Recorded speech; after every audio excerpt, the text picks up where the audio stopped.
এ কি মা, কালকের আলু ছানা আর পান্তা ভাত? আমার পেটে যে অনেক ক্ষুধা। এখন কি এইটুকু ভাত খাবো নাকি? খাবার সামনে নিয়ে খাবারের নিন্দা করতে নেই মা, এইগুলোই খেয়ে নে। তোর বাবা তো একটা দোকান দিয়েছে, দেখবি একদিন আমাদের দুঃখ কষ্ট কিচ্ছু থাকবে না মা। ভালো লাগে না রোজ রোজ পান্তা খাও না হলে কচু খাও। আমারও তো মন যায় একটু মাছ মাংস খেতে, নাকি? এত খাই খাই আসে কোথা থেকে তোর? আগে তো দুবেলা ভাতও খেতে পারতি না, এখন তো তাও পাচ্ছিস। মুখ বুজে খেয়ে নে। আহা গিন্নি, ওকে কেন বকছো? ও তো ছোট মানুষ, ওর কোনো দোষ নেই। দোষ তো আমার, অভাগা আমি। আমি বউ বাচ্চাকে ভালো করে খাওয়াতেও পারি না। বাবা, তুমি আর দুঃখ করো না, আমি আর খাবারের জন্য কোনো দিনও বায়না করব না। যখন যেটা খেতে দেবে আমি সেটাই খাবো। বউ, তুমি কটা খাবার মুখে দাও। তুমি এভাবে বসে আছো কেন?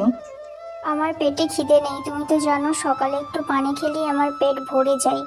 হ্যাঁ, সে তো ভালো করেই জানি। তুমি এই সংসারে এসে কত কি না ত্যাগ করলে। তোমার মতো একটা সংসারী বউ পেয়ে আমি নিজেকে অনেক ভাগ্যবান মনে করি।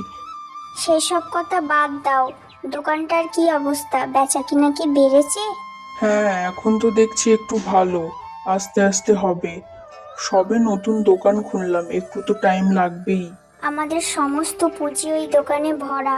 জানি না সৃষ্টিকর্তা কপালে কি লিখেছেন। তবে যাই হোক, আমাদের সঙ্গে যেন মন্দ না হয়।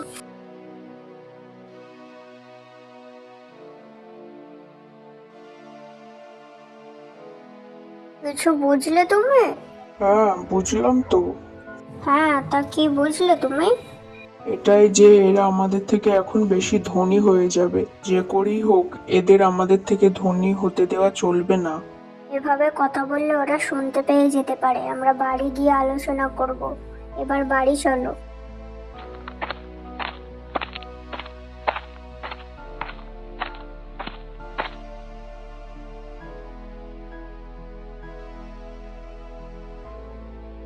আর কত চিন্তা করবে? এভাবে চিন্তা করলে তো তোমার মাথা ব্যথা হয়ে যাবে।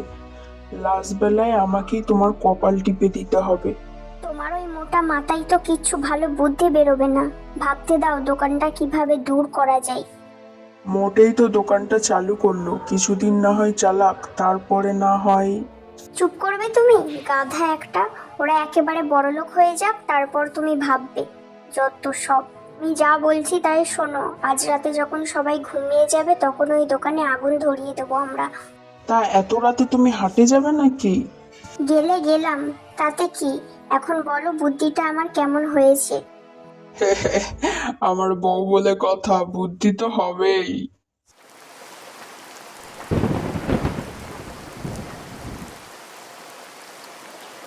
মা, ঘরে তো মনে হয় আর থাকা যাবে না, দেখো বৃষ্টির ফোঁটা পড়ছে ঘরের ভিতরে।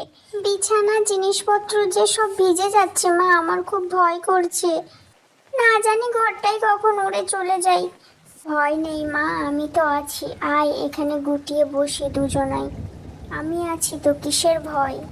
মা, আমার যে খুব চিন্তা হচ্ছে, এত ঝড় বৃষ্টির ভিতরে বাবা কিভাবে বাড়ি ফিরবে। আমারও যে খুব চিন্তা হচ্ছে, এত ঝড় বৃষ্টির ভিতরে মানুষটা কি বাড়ি ফিরতে পারবে? বাড়ি ফিরতে না পারলেও কোনো সমস্যা নেই, দোকানের ভিতরেই থাকবে মনে হয়।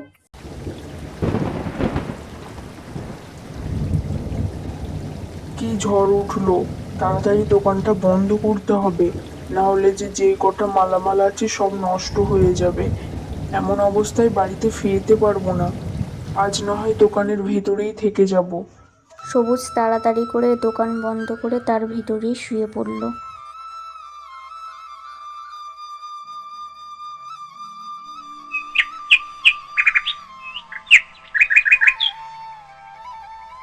একদিন তরির বাবা অসুস্থ হয়ে বিছানায় পড়ে রইল।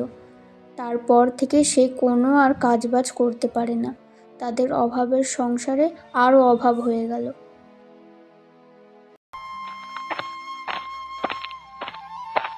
পরের দিন রিনা কাজে চলে গেলে তরি সব বাড়ির কাজ গুছিয়ে বারান্দায় বসলো। আমাদের জীবনটা কি অদ্ভুত। সব গরিব মানুষের ভিতরেই কি এত কষ্ট? ভাঙা ছাদ, দুবেলা খাবার, আর ময়লা ছেঁড়া জামা কাপড়।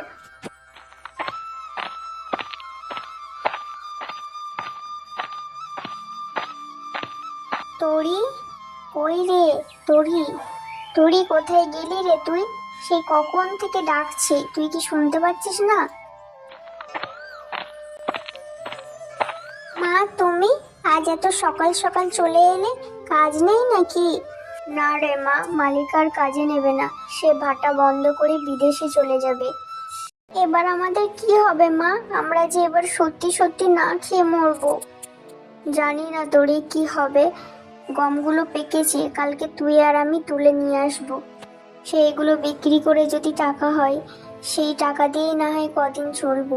সেই রাতে তারা ঘুমিয়ে গেল।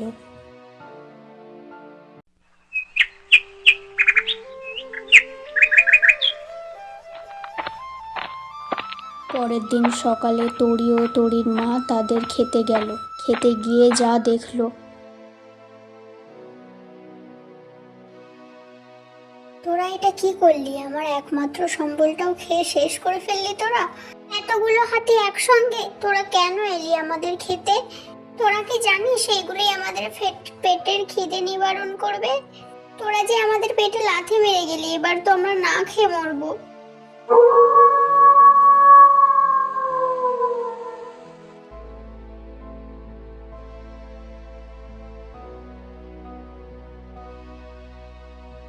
মা বাড়ি চলো, এখানে তো আর অল্প কটা গম আছে, এইটুকু গম নিয়ে বা আর কি হবে? ওইগুলোই কেটে নিয়ে চল মা, ঘরে যা খাবার আছে ওইগুলো একদিন চলবে, তার পরের দিন না হয় গমগুলো কুটিয়ে পরের দিন রুটি করে খাবো। একটা দিন তো চলবে, তাই না?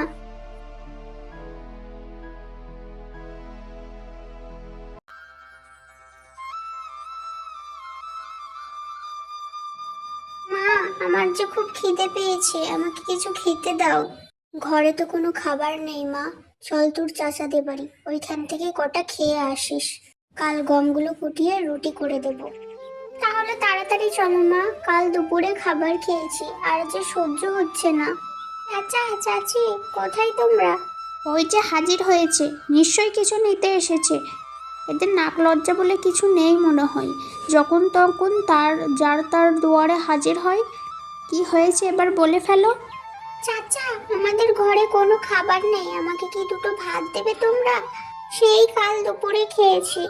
আমাদের ভাত নেই, যা ছিল সব খেয়ে নিলাম। সব সময় কিছু না কিছু চাইতে আসিস, তোদের জন্য কি সব কিছু আমরা তোদের জন্য রেখে দিয়েছি? ও ছোট মানুষ, ওকে ওইভাবে বলছো কেন বোন? তোমরা তো আমাদের আপন মানুষ, তোমাদের ছাড়া আর কোথায় যাব বলো তোমরা? নেয়ার সময় আপন মানুষ, এই ছোট লোকেরা অভিনয়ও করতে পারে ভালো। যা এখান থেকে, আর কোনো কিছুর জন্য আমাদের দুয়ারে আসবি না, বিরক্ত লাগে একবারে তোদের দেখলে।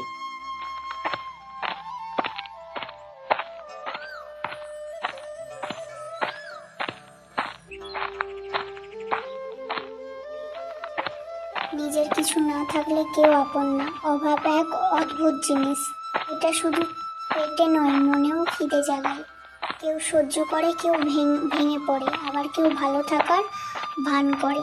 এই খিদে আমাদের সহ্য করতে হবে, ভেঙে পড়লে চলবে না। মা আমি আর খাবার খেতে চাইবো না, আর তোমাকে কারোর কাছে ছোটও হতে দেব না। পরের দিন রিনা ও তরি গমগুলো কুটে বাড়িতে আনলো। মা তোরে, তোর অনেক কষ্ট হয়ে গেছে, তুই একটু বিশ্রাম নে, আমি রুটিগুলো করে তোকে ডাকবো। আচ্ছা মা, বাবা পানি চাইলো, আমি বাবাকে একটু পানি দিয়ে আসি। রিনা আটা মেখে রুটি করলো, তারপর রুটিটা সোনার হয়ে গেল। রিনা মনে মনে ভাবলো, হ্যাঁ, এটা কিভাবে সম্ভব? তার মানে এটা জাদুর রুটি, তার মানে যতগুলো আমি রুটি করব সব কটা এরকম সোনার হয়ে যাবে। তারপর এক এক করে অনেকগুলো রুটি করে নিয়ে গেল।